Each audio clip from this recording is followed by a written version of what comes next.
We know that when politicians engage in violent rhetoric, that could lead to bloodshed. What we also know is when the violent rhetoric is amplified and repeated almost constantly by the guy in charge, political violence is almost an inevitability. In Minnesota this past weekend, a right wing supporter of Donald Trump's assassinated a Democratic legislator and tried to assassinate another one. Yet, the right rushed in almost immediately to brand the assassin, alleged, a Democrat. The attacks on Democrats keep ramping up. So, not only are they the actual targets of political violence, we are now being lied to by Republicans who are telling us that it is Democrats who are committing the violence and stoking it. So, Republicans aren't just refusing to condemn violence against their Democratic colleagues because apparently they're totally fine with it as long as the targets are people they revile. They're also beginning to encourage the violence, just like their leader. So the question is no longer if Donald's dangerous rhetoric and his violent ideology will spill out into our streets.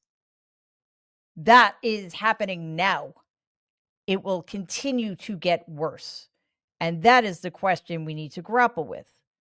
How much more are we willing to let it spread? And is there anything we, those of us out of power, those of us who do not engage in violent rhetoric, those of us who actually care about due process and the right to free speech and the right to have differing opinions for the person in office, what can we do about it? Is there anything we can do about it?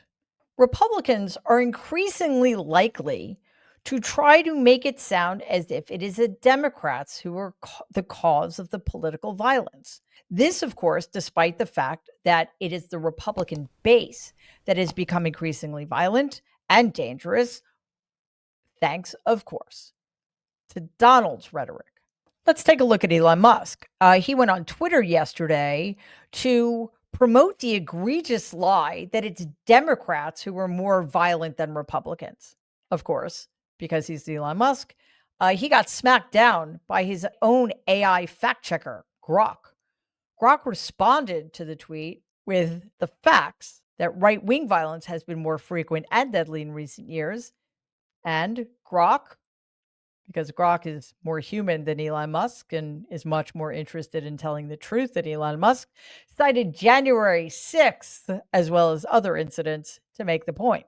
Musk responded that the information given him by his own AI was objectively false and that Grok was parroting legacy media as if Grok were a human being. But again, Grok is, as I said, more human than Musk. So maybe. So Musk is so dedicated to perpetuating this notion that it is Democrats who are violent, that he is willing to tear down his own fact-based AI model. What Musk is doing there is himself engaging in the kind of rhetoric that is leading to violence against Democrats, like we saw in Minnesota on Saturday. Why do I put it that way? Well, if you really believe that Democrats are out to get you and people like you, if you really believe that it is Democrats taking up arms against Republicans and they are out for vengeance and out for blood, wouldn't you think they need to be stopped? That's exactly what Elon Musk and Donald Trump and pretty much every single person in the Trump regime wants you to believe. Let's get back to the Minnesota shooting. The shooter has been identified as Vance Bolter. And right out of the gate, he was identified falsely and intentionally falsely as a Democrat by some right wing commentators. Why?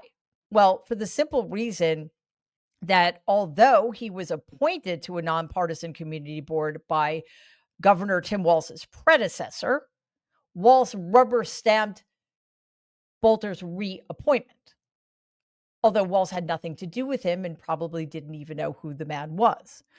Bolter's former roommate confirmed to authorities that the man voted for Donald and is indeed a supporter of his. In addition, they found Bolter with a target list that contained dozens of Minnesota Democrats, confirming indeed that the attack was politically motivated violence. Instead of creating a united front, which is something he is constitutionally incapable of doing, instead of standing up against political violence, Donald attacked Governor Walz after the shootings, saying that Walz was grossly incompetent. He also refused to call Governor Walz, saying it would be a waste of time, and called Walz whacked out and a terrible governor. Check this out. Have you called the governor yet or been able to speak to any of them? I don't really call him. He appointed this guy to a position. I think the governor of Minnesota is so whacked out. I'm not calling him. Why would I call him? I could call him and say, hi, how you doing? The guy doesn't have a clue. He's a mess. So, I could be nice and call him, but why waste time? All right. That, ladies and gentlemen, is the President of the United States. Nothing he said about Governor Tim Walz is true, but none of it is relevant. Who cares? 2 Democratic lawmakers in Minnesota were targeted by an assassin who follows and supports Donald Trump.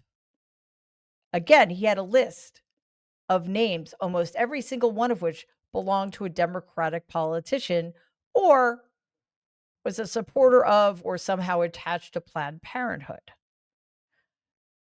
Tim Walz could be whacked out. He could be a terrible governor. I mean, I don't believe any of that's true, but let's say for the sake of argument, it's true. What does that have to do with what happened? What does that have to do with the tragic circumstances, the tragic events that occurred over the weekend? Nothing. Well, why is Donald going there then? Because he needs an excuse not to engage with this issue. Well, that seems weird, right? Wouldn't any leader want to call out political violence of any kind? I mean, if you'll remember, Donald was allegedly the target of an assassination attempt. You would think that he would care about such things, right? Well, here's the thing, though. He doesn't care about victims who are in the opposing party. He has no interest in holding to account perpetrators who support him. That's who he is. And that's why he engages in the rhetoric he engages in. He wants his supporters and followers to engage in political violence. One, because it makes him feel better about what a pathetic waste of human being he is. And 2, because it makes him feel powerful. Of course, there's a trickle-down effect here. It is not just Donald who is advancing the kind of rhetoric that is literally getting people killed and going to get more people killed. Senator Mike Lee of Utah, this is hard to believe, but it's actually true. Senator Mike Lee of Utah left Donald in the dust here because his response to the tragedy in Minnesota was unspeakably vile. And Lee has since faced major backlash after he used social media to blame the Minnesota shootings that killed former Democratic leader Melissa Hortman on quote unquote Marxists. It got worse than that, though. Lee actually mocked the assassination and the attempted assassination. Lee's Democratic colleague, Senator Tina Smith, who was a friend of the slain Democrat, confronted Lee in a Senate hallway during evening votes and called out his inflammatory posts. It's clear that Lee's support of violence is only geared towards Democrats, considering he tweeted, quote unquote, thoughts and prayers for Secretary Noem last night after she was rushed to the hospital. But he had no such sentiments to share with the people of Minnesota or the families of the 2 Democratic lawmakers who were targeted. He had no interest in showing any kind of empathy or sympathy for them. Why? Well, because he's a fascist Republican in the mold of Donald Trump. And he will do whatever Donald Trump tells him to do, and he will behave exactly as Donald Trump behaves. And it seems at this point, in order to be the kind of Republican who can remain in Donald's good graces to the extent that that's something anybody should aspire to, you have to try to be even worse than he is.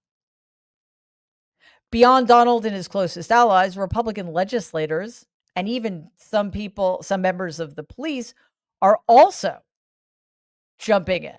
Florida Governor Ron DeSantis, ahead of the No Kings protest last week, said on the Rubin Report podcast that drivers who feel threatened by protesters have the right to hit them with their cars to quote unquote flee for your safety. And he placed the blame on protesters for impinging on drivers. Legal experts warn that DeSantis' rhetoric misrepresents Florida's stand your ground law, which, by the way, I thought was just about being able to shoot whomever you wanted.